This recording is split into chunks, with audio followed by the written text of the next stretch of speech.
Joke time.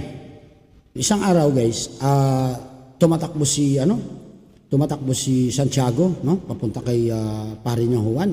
Sabi niya, paring Juan, tulungan mo naman ako. Sabi naman ni Juan, bakit? Natuklaw ng cobra ang ari ko. Tulungan mo naman ako.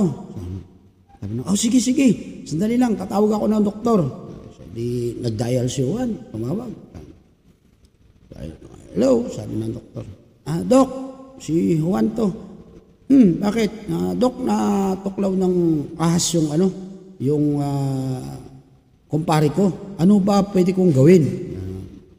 Sabi naman doktor, madali lang yan. Sipsipin mo yung dugo kung saan natuklaw yung kaibigan mo. Yung sabi ni Juan, sige. Okay na. Bumalik si Juan ngayon doon kay Santiago.